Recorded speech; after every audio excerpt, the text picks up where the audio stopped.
村里老人每天不吃饭也要来这条小溪里泡一泡。他们说小溪里的石头会按摩，用手摸一下，肌肉就会剧烈跳动，酥麻的感觉瞬间传遍全身。流过石头的水好像也有魔力，村里人像疯了一样泡在水里，说泡完神清气爽，有的还会把这水接回家，一脸笑意的表示喝了它有神奇的力量。记者忍不住了，说什么都要感受一下。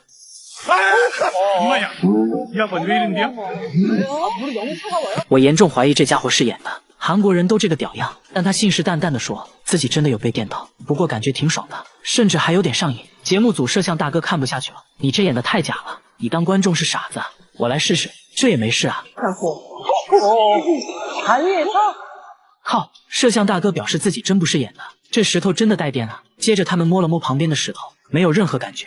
整条小溪只有这块石头会让人产生酥麻的感觉，好像真的存在某种磁场和能量。节目组请来专家，专家也被电了一下。为了寻找答案，大家顺着溪流往上游走，发现了一间房子，看样子很久没住人了。刚想进去了解情况，却被门把手电了一下，用电笔一测，果然有电。看来这房子漏电了。拉下电闸后，神奇的事情出现了，那块石头不再让人产生酥麻的感觉。原因很明显了，这座房子漏电，电流传导到了石头上，所以才会让人产生酥麻的错觉。维修好了电路，石头也变成了普通的石头。没想到村民却很伤感，这么舒服的按摩以后再也享受不到了。你们真是造孽啊！仔细看，他家卧室的墙上居然会不停的出血，即使擦干后，还是会有红色液体不停的渗出来，而且只有靠着床的这面墙会出现这种现象。把渗出部位打开后，可以看到红色液体是从墙体内部渗出来的，内部还填充了保温材料。主人说，这种情况是2周前开始出现的。那天早上起来就发现墙壁出现一个硬币大小的红色斑点，他怀疑是身上的伤口印上去的，但是他根本就没有受伤，这就很奇怪了。他也没太在意，继续上班。下班后，他发现红色斑点越来越多，用刀子把墙纸割开后，里面就开始渗出红色液体，这多少有点恐怖了，该不会里面有什么不干净的东西吧？随后节目组在渗漏处贴上纸巾，用摄像机全程记录，没一会儿干净的纸巾上就出现了红色液体，会不会有猫咪之类的卡在了里面？但主人说应该不会，墙里面没有任何空间，墙体厚度也就10多公分。为了保暖，他们还填充了保温泡沫。更蹊跷的是，随着红色液体的出现，他父亲的身体变得很差，自己也发生了一些怪事。为了搞清楚怎么一回事，节目组找到了专业的装修师傅，师傅也觉得很奇怪，从来没见过这种情况，于是他决定上门一探究竟。一番检查下来，师傅决定揭开墙纸，瞬间一大片红色印记出现，这到底是什么东西？师傅看着红色液体陷入沉思，经过漫长的等待后，他终于讲话了。 벽에 코팅을 해주는 본드제 역할을 해주는 습기 차거나 시간이 오래될수록 색깔이 더 빨개져요. 至于墙壁里为什么会出现水分，是因为3个月前外墙被拆除了一层，无法阻挡冷空气，导致墙壁凝结了很多水珠。至此真相大白，一切都是虚惊一场。但是下面这家人的墙壁就多少有点诡异了。每到半夜12点，整个公寓的墙就会传来一种凄惨的哭声，但是墙壁看起来就是个正经墙壁。主人说，有声音的时候墙壁都会震动，并且整个房间都有回声。你可以想象一下，半夜12点，全方位立体环绕的哭泣声有多瘆人。主人说，声音是从3个月前开始的，每天晚上都会持续90分钟。随后播放了自己录到的声音。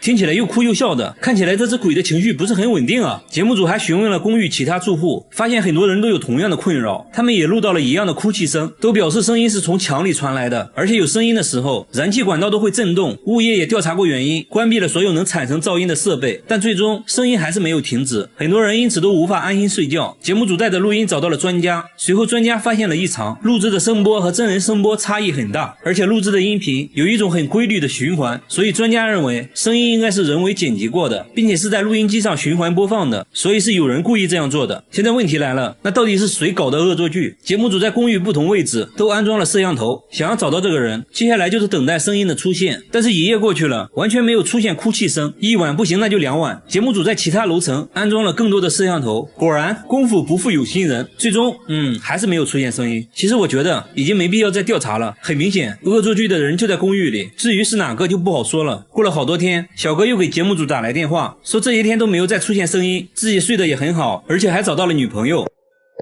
好的，同样遭遇灵异事件的还有下面这位大叔，他每次开车来到这个路口，后备箱就会不受控制的自动打开，就好像有什么东西要上车一样。这不，大哥拉着节目组刚来到这里，后面突然就传来声音，后备箱又自动打开了，即便手动关闭，他还是会当着大家的面自动打开，完全不给面子。但是除了这个路口以外，车子都是正常的，后备箱也不会自动打开，而且其他经过这个路口的车也没有发生这种情况，只有大哥的车会这样。即使在白天，只要经过这里，后备箱就会无缘无故的打开。大哥怀疑这个路口之前出过事故，有一些脏东西看上了自己的车，大哥越说越害怕，于是和节目组约定白天再研究。第二天，工作人员直接钻进了后备箱，拿着摄像机想要记录一下后备箱是如何自动打开的，一切准备就位。大哥开着车就来到这个路口，录像显示后备箱在没有任何外力的作用下又自动打开了，摄像小哥也没有发现任何异常，那现在只能使用排除法了。开车来到路边的汽修店，师傅仔细检查了后备箱的机械锁，也没有发现任何问题，那会不会是这个车型的设计缺陷呢？节目组又找来了同款车型，开车来到这个路口，一切正常，后备箱没有任何反应。没办法，最后节目组找到了 4S 店，师傅对车辆检查后发现车辆之前安装了后备箱遥控锁，问题可能就出在遥控锁上。师傅说，如果路口附近的设备频率和你遥控钥匙频率一样的话，等你开车经过就会出现后备箱被打开的情况。现在要做的就是找到附近具有相同频率的设备，随后发现相同频率的信号就是从路口的商店传出来的，而这个设备正是商店的感应门铃。节目组拿着设备想要测试一下，结果却并不能打开后备箱，原来只有相同的频率也不行，还需要频率的密码和车辆遥控器密码一样才可以。也就是说，这个路口肯定存在一个频率和密码都和车辆遥控器一样的设备，所以每次经过这里，后备箱就会自动被打开。至此真相大白，大哥决定更换遥控器密码，以后就可以安心的经过路口了。好了，我是岳贝，关注我，每天一个迷惑行为大赏。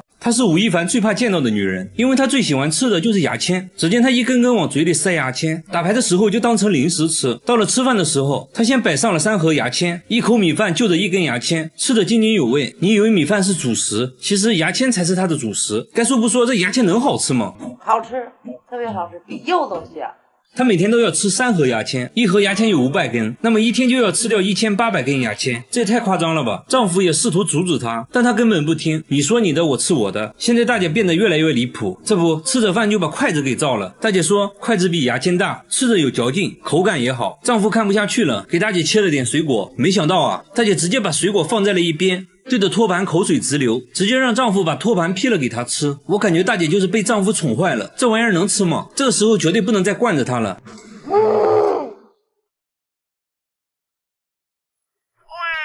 靠，当我没说。看来只要是木制品，大家都想尝试一下。她边吃边发表看法，说托盘没有牙签好吃。那么她是什么时候爱上牙签的呢？原来大姐之前患有严重的胃溃疡，有一次当她意外吃掉牙签时，她的病竟然好了。从那以后，只要胃疼就会吃牙签，慢慢的就上瘾了，宁可不吃饭也要吃牙签。但是大姐的身体真的健康吗？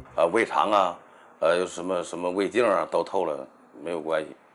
没有问题的，有问题我不让他吃了。大姐无时无刻都在吃，就连床头柜上都放满了她的零食，2盒牙签，一堆一次性筷子，躺在床上吃，逛街也吃，她甚至连扇子都想尝一尝。节目组还贴心的给大姐带来了一些木质碗筷，大姐也不客气，拿起来直接开照。那味道如何呢？大姐说上面刷油漆了，不好吃。大姐又尝了一下竹帘，也不喜欢，她说竹子有酸味。目前来说最喜欢的就是杨木做的牙签，于是节目组又送给她好几盒杨木牙签。假如真的对身体没有任何伤害的话，开心快乐最重要。不得不说大姐的牙口真好，但是要说牙口好，下面这个男人表示不服。他拿起酒杯嘎嘣一口，直接咬下一块，接着嘎嘣嘎嘣的吃了起来。周围人的表情说明了一切。在丹东一个普通的早晨，妻子在炒菜，丈夫在洗餐前甜点，然而里面全是玻璃碴子，洗干净后上面撒上白糖，他接着就吃了起来。妻子想劝阻，但是无济于事。玻璃碴子能好吃吗？这个嚼一口非常香啊。节目组检查了一下他的牙，除了有点参差不齐外，没别的毛病。那么他到底为什么要吃玻璃？大叔说这个要从20年前说起。20年前他是一个销售，刚和客户签了一个大合同，由于自己不能喝酒，被客户一番羞辱，说他不爷们儿。为了证明自己，他拿起酒杯嘎嘣嘎嘣的吃了。从那以后他就爱上了玻璃的味道，他会在玻璃店找各种边角料，不同厚度的玻璃吃起来口感也不一样。挑选完毕，带着他的美味甜点回家了。回家后会根据口味对他们进行分类。他说医院的吊瓶最好吃，酥脆有嚼劲，口感极佳。而灯泡吃起来就差一点，但也很爽口。那么他一天要吃多少玻璃碴子呢？ ，2个啤酒杯。按照节目流程，他被带到了医院做检查，还在医生面前表演吃玻璃，医生也是大为震惊，但是检查结果却显示他很健康，医生也觉得不可思议，最后还是建议不要继续吃了，以后可能会出现梗阻的情况。最后大叔也表示以后就不吃玻璃了，以后改成吃牙签。下面这个大叔看了上面2位之后，连说服了，你们都是铁齿铜牙，我只能吃点软的了。只见他抓起一只泥鳅，不假思索直接吞了下去，一只不过瘾，他接着又吞了一只泥鳅。贝爷见了都直呼内行，他说生吃的味道好极了，秋秋弹弹还能拉丝。随后他把泥鳅都装到了瓶子里，在回家的路上边走边吃，那叫一个幸福。吃饭的时候也要先吃泥鳅开胃，母亲很担心他，但他却并不在意，继续吃着心爱的泥鳅。那他为什么要生吃泥鳅呢？原来大叔曾经有胃炎，为此还做过5次手术。为了疗养身体，他吃了很多的中草药，但是并没有什么效果。然而有一天，桌子上的泥鳅引起了他的注意，他之前在书中看到过泥鳅有缓解胃痛的功效，于是他尝试生吞泥鳅，结果胃痛确实好了不少，于是一发不可收拾。他对于泥鳅的选择也是很苛刻的，他只吃野生的泥鳅，拿着铁锹来到稻田就开始挖泥鳅，不一会儿就挖到了1盆的泥鳅，稍微清洗一下，抓起来就送进了嘴里，那是干净又卫生啊，兄弟们。朋友想做一道泥鳅豆腐汤，他却觉得根本就是浪费时间，高端的食材往往只需要最朴素的烹饪方式，生吃才是最好的。按照节目流程，他被带到了医院做检查，一番检查下来，他的身体状况很好，但是医生还是不建议生吃，因为有感染寄生虫的风险，如果非要吃的话，建议只能中午吃。最后大叔也表示，为了身体健康，以后会尽量少吃的。好了，我是岳贝，关注我，每天一个迷惑行为大赏。大妈38年没摘过口罩，即使睡觉也不摘，从没有人完整的看过她的脸。有人说口罩下面的脸非常恐怖，看了就会做噩梦，只有在她洗脸的时候会摘掉，但从不照镜子，洗完脸就要赶紧戴上。节目组想让大妈摘掉口罩，也被拒绝了。不仅如此，她还一直用手扶着脸，好像很痛苦的样子，说必须要手动把眼皮翻开才能看清东西。大妈从衣柜拿出自己年轻时的照片，看着很正常啊，为什么会变成现在这样？真的是奇怪。即使和家人一起吃饭，也不会摘口罩，自己独自一人在卧室吃，家人都20年没见过他的脸了，就连女儿拍结婚照他都没有参加，因为拍照要求摘口罩。经过长时间的沟通，大妈说出了自己的故事。原来她18岁结婚后生下了4个孩子，在生第5个孩子的时候，很不幸出生就夭折了，这对她打击很大，慢慢的嘴巴变得不听使唤，舌头也变得僵硬起来。大妈鼓足勇气摘下口罩，可以看到她的牙齿都掉光了，牙龈都是外翻的。医生说她这种情况就是心理原因导致的，很可能是孩子的夭折让她悲伤过度，以至于严重影响到了身体健康。医生给大妈制定了详细的康复规划，希望大妈赶快走出来吧。和大妈一样，下面这个大叔也喜欢戴着面具，一个戴着诡异面具的人在无人的芦苇丛中弹琴，穿着白衣服，看着十分诡异，即使在深夜也会传来琴声，看到有人靠近立马扛着琴跑了。联想到最近发生的一起凶杀案，工作人员觉得这人可能不简单。第2天又见到了他，正戴着面具做表演。有人说他在街上弹琴已经有2年了，从来没有人见过他的真面目，都很好奇面具下的脸长什么样。表演结束后，他终于摘下了面具，满头大汗。那他为啥要一直戴着面具？原来啊，他的梦想是当一名钢琴家，但只要上台表演就会非常恐惧，手脚不停出汗，以至于失误不断。慢慢的，只要有人在，自己就无法弹琴，他不得不放弃了梦想，当起了快递员。偶然的一次，当他戴上面具弹琴时，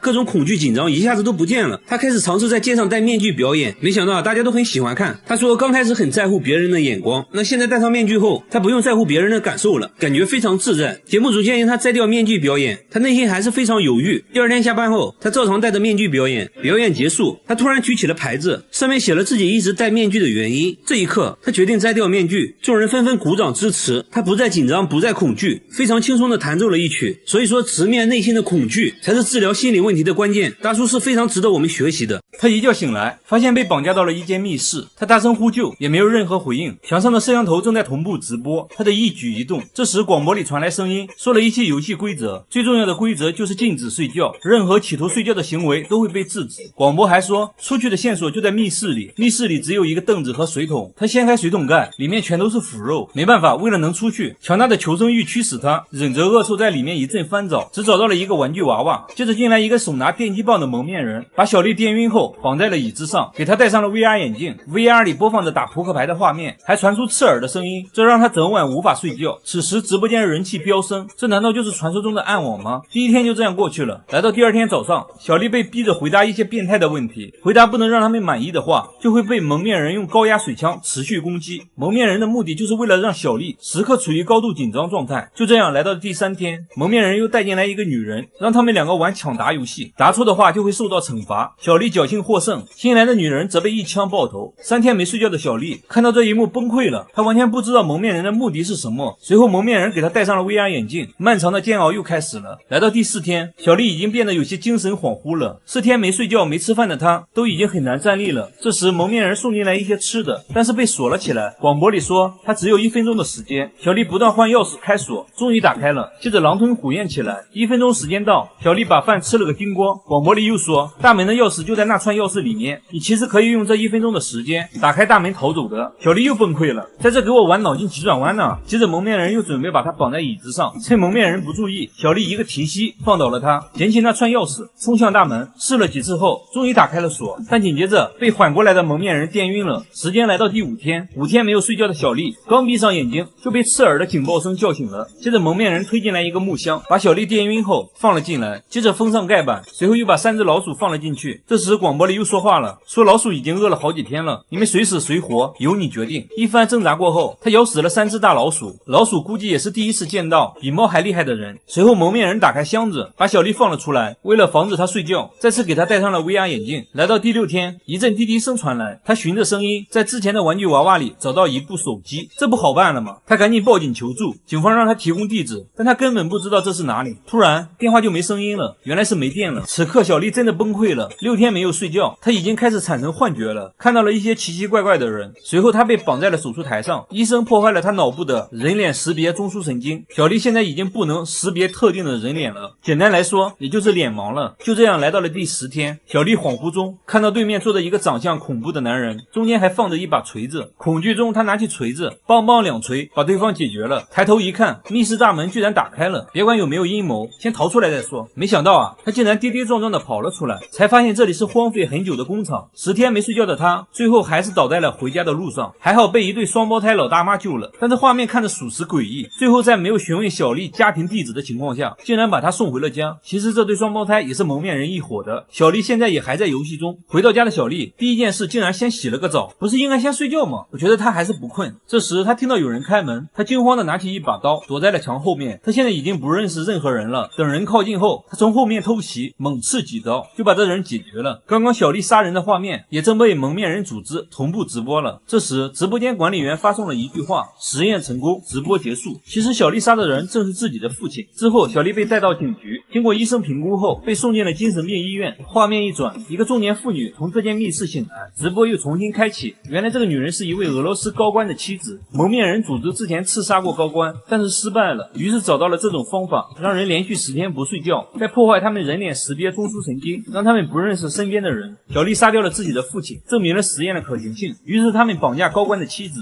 以同样的方法想让妻子杀掉高官，所有的一切都是为了谋杀高官。这个电影看得我真的好困，答应我看完这个视频点个赞就睡觉吧。我是岳贝，下期见。一群大妈跟着一只公狗在做祷告，眼神满是崇拜，只因这狗不一般，很早就看破红尘，出家当了和尚，每天跟方丈一起诵经念佛，居然还学会了打坐，露出虔诚的眼神，身体半蹲，双手合十，一坐就是1上午，直到念经结束才会把手放下。众人都很好奇，好好的狗狗为啥会选择出家当和尚呢？他能听懂佛经吗？一旁的方丈却笑而不语。不仅如此，他现在连狗粮都戒了，只吃素，大白菜是他的最爱，还上过报纸，被各大媒体争相报道，甚至有人为他写了一本书，收获粉丝无数，经常收到来自全世界各地的来信，还有粉丝亲自来寺庙看他。狗狗非常有礼貌，见人就作揖，连粉丝也不禁想问他到底为啥要当和尚。方丈表示这狗之前是个花花公子，到处沾花惹草，偶然间来到寺庙，正好看到方丈在念经，一下子就被吸引了，听得如痴如醉，自此看破红尘，遁入空门。刚开始方丈以为他只是在模仿自己，但随后几天，只要方丈诵经，他就会出现在一旁静静的听。有次还看到他独自在佛前打坐，一坐就是半天。方丈看到了他的慧根，于是收留了他，并给他取了法号悟净。就这样，他已经在寺庙待了3年，一旦有空就跑到佛前打坐。不得不说，还真是只虔诚的狗狗。他在厕所偷偷装监控，正对着马桶，看到了让人哭笑不得的一幕。每次他半夜去厕所，马桶里总会出现没有冲的尿，关键家里就他一个人，而且自己都会随手冲马桶，窗户都安装了防盗窗，根本不可能有人能进来。这怪异现象搞得他精神崩溃，甚至怀疑是被什么不好的东西缠住了。他现在半夜都不敢上厕所，有次实在尿急，蹑手蹑脚的来到厕所门口，就看到一个黑影闪过，这黑影有点似曾相识，这下他更怕了，硬是憋到了天亮才去厕所。不出意外，厕所又出现了没有冲的尿，看尿的颜色，这东西啊还有点上火，实在没招了，只好在厕所偷偷安装了监控。一夜过后查看监控，终于找到了罪魁祸首，这一切竟然是他家的猫干的。现在猫都会上厕所了吗？大叔无奈一笑，说等它上厕所你就知道了。等了好久，猫咪都没有要上厕所的意思，倒是主人来了尿意，刚来到厕所，猫就跟了过来，直接跳上马桶，像人一样蹲在那里，表情十分严肃。大叔说自己从来没训练过它，那它为啥会在马桶上厕所呢？专家表示，猫喜欢模仿主人的行为，如果你们关系很好，猫会表现得像人一样，以此来得到更多喜爱。这样一来就说得通了。小猫就是主人收养的流浪猫，之前主人上厕所，猫就会蹲在厕所里仔细观察，可能慢慢的就学会用马桶了。大叔表示，如果它用完能冲一下就更好了。相对来说呢，下面这个大妈就正常多了，鸡蛋连壳一起吃，一天要吃1斤蛋壳，大妈已经吃了10年。香蕉在裤子上蹭2下啊，直接连皮吃，再来一口带皮的橘子。哈密瓜带皮吃，甚至连苹果核也要吃，这样吃不会吃出问题吗？而他自己却说这是外壳救了他的命。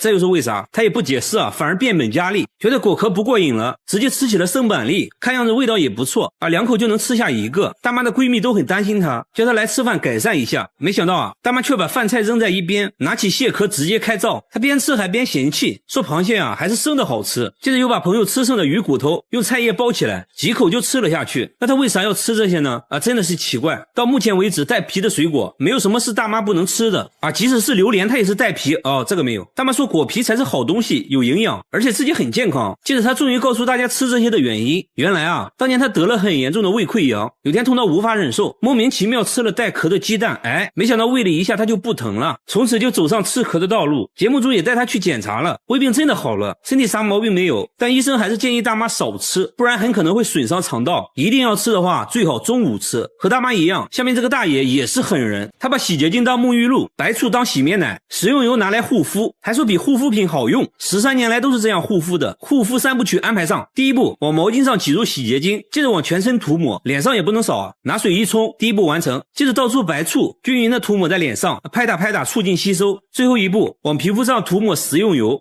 保湿又美白。他说白天要用玉米油，晚上用花生油，这样保湿效果最好。工作人员摸了摸，果然很光滑，这样一套下来的话就可以上烧烤炉了。不仅如此，大爷刷牙也要用白醋，说可以消菌杀毒，口气都变得清新了呢。至于牙膏嘛，有别的用处。只见他往手上挤入半管薄荷味牙膏，接着就开始洗头了。你别说，泡沫还挺丰富的。大爷说这样洗完清爽自然，工作时也要随身带着白醋，没事就要拿出来涂一涂。看电视也不能闲着，连妻子都不能理解大爷的奇葩操作，直接把妻子熏走了。为了达到更好的保湿效果，他还会用食用油自制面膜。不得不说皮肤看着细腻了很多，医生也没有检查出任何问题。由于大爷年龄大了，如果继续这样操作的话，皮肤可能会恶化。这种护肤方式好不好不知道，反正我感觉挺入味的。好了，我是月贝，关注我，每天一个迷惑行为大赏。婴儿车被包了起来，里面时不时传来怪叫，没有人知道婴儿车里面是什么。大妈整天推着婴儿车流浪，晚上就睡在公共厕所，这样生活了10年。问他为啥不回家，他却说家里有个怪东西会隐身，就算在外面冻死也不敢回去。即使在外面，他依然觉得有什么东西在跟着自己，警惕地看着四周。白天他又毫无目的的流浪，拿出一盒猫罐头开始吃，还往婴儿车里放了一点，这才看清楚，原来婴儿车里面还有一只猫。经过一番沟通，大妈同意带我们去家里，他家门上安装了5把锁，里面还有一道防盗门，进来后要赶紧用一个柜子挡住，屋里窗帘紧闭，没有一丝光亮，并把所有家当都放在了衣橱里，甚至包括电饭煲。节目组安装了摄像机，想要拍到大妈说的那个怪东西，然而一夜过去并没有任何发现，就发现大妈行为举止很反常。只见她半夜好像听到了什么，惊慌的来回走动，还时不时跪在地上，嘴里一直念叨着什么。节目组很疑惑，大妈神秘的指了指天花板，说你难道听不到声音吗？那个怪东西就躲在天花板上呢。但工作人员并没有听到任何奇怪的声音。节目组觉得这一切都是大妈想象出来的，她到底发生了什么事经过长时间的沟通，她决定去医院。一番交流下来，医生说她患有妄想症和精神分裂，必须尽快吃药治疗。原来之前她妈妈生了一场大病，因为没钱治疗嘛，很快就去世了。没过多长时间，父亲也去世了，她感觉自己没有保护好父母，从那时起内心充满了愧疚，只有在人多的大街上才能避免内心的孤独，只要在房子里就会产生屋里有别人的幻觉。老人死了15年，身体却没有腐烂，甚至散发出淡淡的清香，手指甲还在生长，连血管都清晰可见，甚至还长出了黑头发。家人都认为奶奶并没有死，只是睡着了而已。他们会定期给奶奶剪指甲，每天还要给奶奶擦身体，单独给她做饭。看着成为一具干尸的老太太，节目组也震惊了。原来15年前奶奶突发疾病住院，在9天不吃不喝的情况下，竟然喷出了16斤便便，接着就断气了。奇怪的是，体温并没有下降，一直维持在36度，身体也不僵硬，除了没有气息外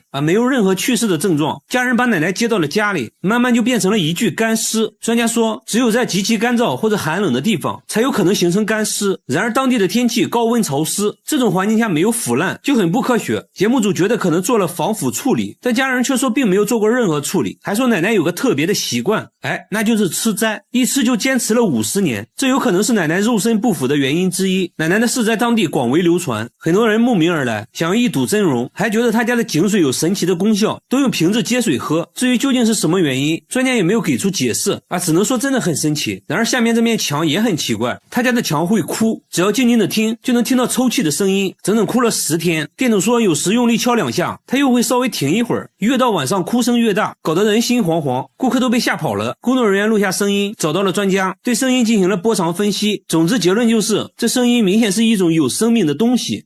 真是见了鬼了，难道墙是活的，它有心跳？大家才不信。店主请来了装修师傅，这师傅一来也不敢得罪这墙，大家鼓励了他好久才开始。现在墙上打了个洞，内窥镜往墙里一看，就看到了2只闪亮的眼睛，师傅被吓了一跳，仔细一看，原来是只小猫咪，墙上都是抓痕，看起来现在已经精疲力尽了。那它是怎么钻进去的？节目组检查了屋顶，猜测是通过屋檐下的缝隙钻进去的，在墙壁之间穿行时不慎跌落到了墙里面。店主说这只猫我见过，之前一直在我店门口转悠，店主决定明天拆墙救它，可第2天墙里一点动静没有，通过手机观察里面空空如也，猫咪不见了。专家认为猫咪已经自己逃脱了，强大的求生欲让它克服了种种困难，最终爬了上来。几天后小猫咪果然出现了，然而下面这家也发生了一件怪事，他家经常无缘无故的出现长头发，有长有短，最长的有2米，比他本人都高，有时出现在厕所，有时出现在卧室，拔一根自己的头发做对比，大小几乎一模一样。他觉得这就是人的头发，关键他家人都是短发，而且最近来家里的人也都是短发。一开始呢还误会了老公，以为是老公在外面带来的。这种现象呢是1周前开始出现的，老公当时在叠衣服，就发现了一根长头发，衣服是刚从烘干机里拿出来的，他赶紧查看烘干机，里面却干干净净，毛都没有。慢慢的头发出现了越来越频繁，看着吓人。房子呢是他们租的，刚住进来也没几个月，而且像这样的房子租金却很便宜，当时房主也是很着急的往外租，他们怀疑房子里发生过不好的事情，难不成真的有鬼？节目组带着毛发找到专家，专家看了半天，说从粗细大小上来看和头发确实很像，接着又在显微镜下观察，结果专家却说这并不是头发，那这到底是啥呢？专家说这就是裤子上的线头而已。接着妻子检查了衣服，果然在一件西装上抽出了一模一样的线头，长度也完全符合。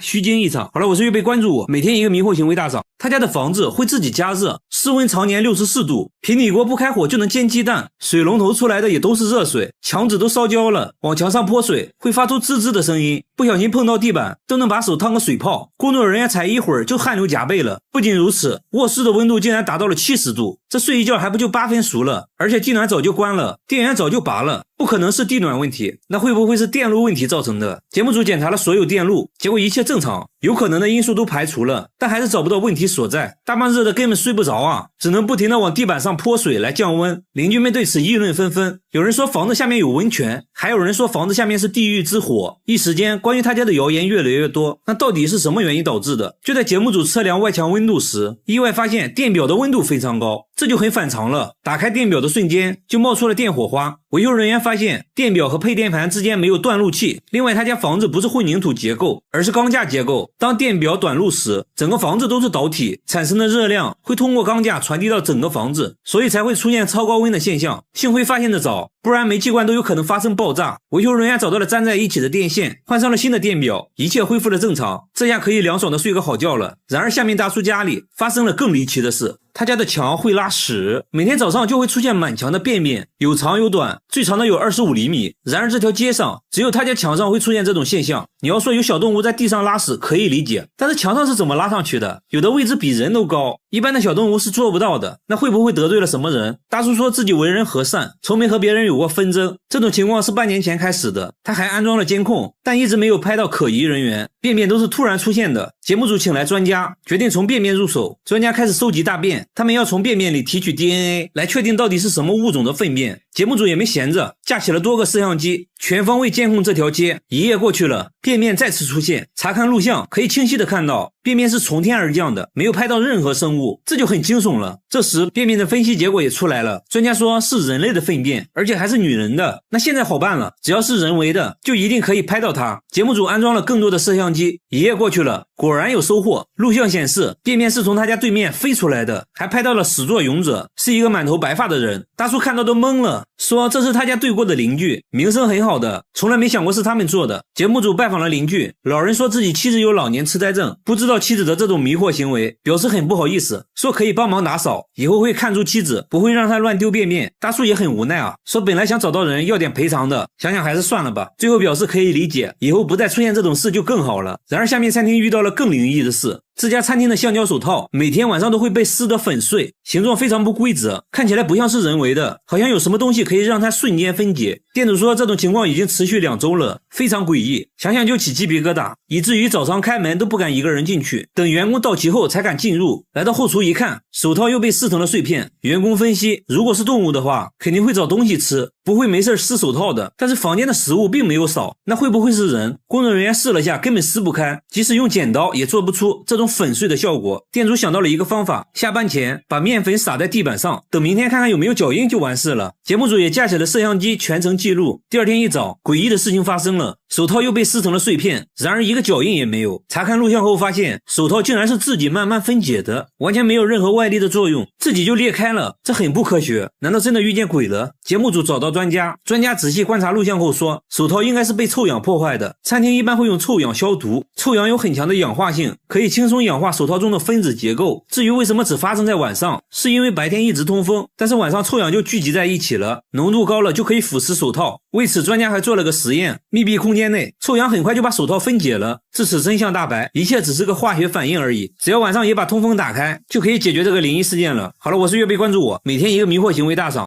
他有个大豪宅，却天天住在厕所里，睡觉在厕所，吃饭也在厕所，掀开垫子下面全是尿，还说厕所味道清新自然，厕所门时刻紧闭着，好像在躲着什么东西。他说只要离开厕所就会头晕目眩，全身酸痛，不得不离开的话就要全程戴口罩。去客厅那都算是旅游了，还会给客厅喷一种神秘的液体。白天大妈很反常的出门了，她来医院看望丈夫10年前得了中风，就一直住在医院，一见面丈夫就哭了，说到底是怎么回事。这时大妈说她房子有毒，还说是邻居往她家放的毒气，之前和邻居吵过架，所以就往她家放毒气，让她无法安心睡觉。为了防止毒气扩散，她封死了家中的各个缝隙，还安装了多个监控摄像头，因为厕所的气味最小，就成了她的庇护所。虽然大妈说的证据确凿，但节目组却什么都闻不到，用专业仪器检测后没有发现任何异味，甲醛也没有超标。节目组拜访了邻居家，也不像大妈说的那样，大妈之前还报过警，警察也检查过邻居的房子，没有任何异常。很明显这一切都是大妈自己想象的。精神科医生表示，丈夫住院后她不得不独自生活，产生了严重的焦虑和孤独感，可能就慢慢产生幻觉了。医生说大妈需要人陪就会慢慢好起来。走进科学节目组变成走访问问节目组，陪大妈聊天，给大妈按摩，还一起在厕所吃饭。几天过去了，大妈突然从厕所出来了，她开始正常的做饭，口罩也摘掉了，给工作人员做了一桌子好吃的，说现在已经闻不到任何异味了。大妈终于走了出来，看到没对象的赶紧找个吧，不然老了真的会很孤独的。和大妈一样，下面这个大姐的情况也不容乐观。大姐每天穿着用2万个曲别针做的衣服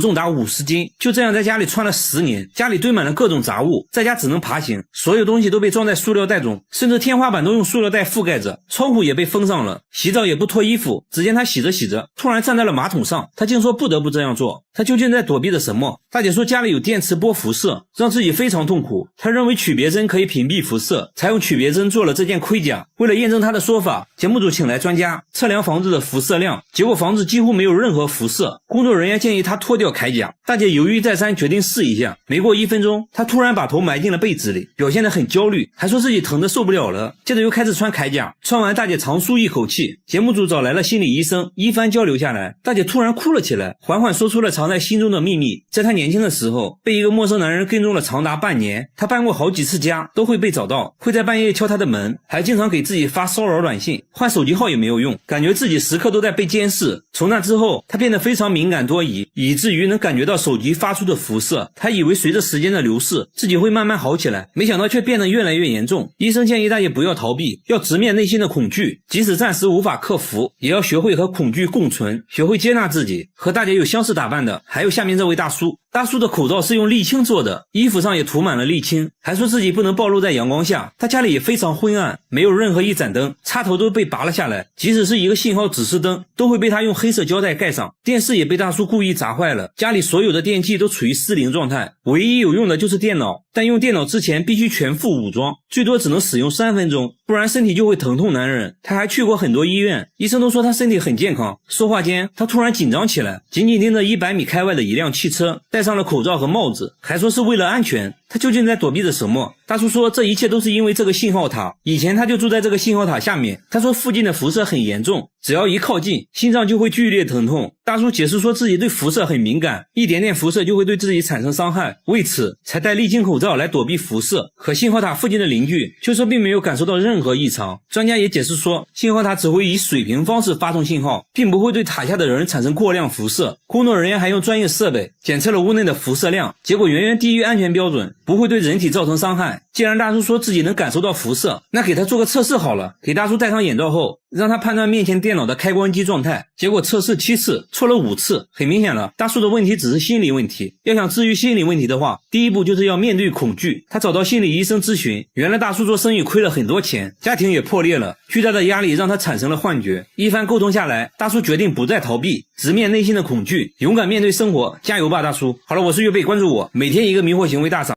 他肩膀上出现了一只诡异的手，像是一个婴儿趴在了背上。关键他家就一个孩子啊，左边露出的脚是自己的，旁边看起来根本就没有人。然而诡异的照片不止这一张。丈夫说之前在车里给孩子拍照，车窗上也出现过一个奇怪的影子，有胳膊有腿的，看起来很像人。当时连续拍了2张照片，奇怪的是第2张照片上影子又神秘消失了。刚开始以为是窗户脏了，但车是刚洗完的，完全没理由啊。节目组找到专家，通过分析照片信息，专家不认为这是灵异事件，给照片调个色就可以看出来，影子有一圈明显的线条。专家认为是之前车窗上的贴纸留下的印记，虽然肉眼看不出来，但手机是可以拍出印记的。为了验证这个说法，节目组找来了同款车型，往车窗贴上蜘蛛侠贴纸，然后在烈日下暴晒6小时，完事后揭去贴纸，车窗还是干干净净的，即使用背景布遮住，肉眼也看不出任何印记。接下来用手机对着车窗拍照，果然拍到了贴纸留下的印记。至此影子的谜底揭开了，那肩膀上的手又如何解释？专家仔细观察后发现，大腿旁边凸出来一个三角形的东西，像是裙子之类的衣角。他推测当时后面可能有一个1.2米左右的女孩，正好举了手，由于视线遮挡，拍出来的就只有一只手而已。节目组还原了当时的场景，等女孩走到婴儿车后面时，拍出的照片果然只看到了一只手。至此真相大白，一切都是虚惊一场。有相似经历的还有下面这家人，他家客厅窗户上出现了一张脸，看起来像是梳着双马尾的老太太，死死地盯着一家人。窗户对面就是墙，不可能是对面反射过来的，而且他家在3楼，一般的老太太是上不来的。当时只有丈夫一人在客厅整理玩具，完事后对着玩具拍照，第2天欣赏照片时就发现了这张脸，看着非常诡异。随后对着窗户又拍了很多照片，但是那张脸没再出现过。丈夫一口咬定那不是人啊，不是人，那是什么？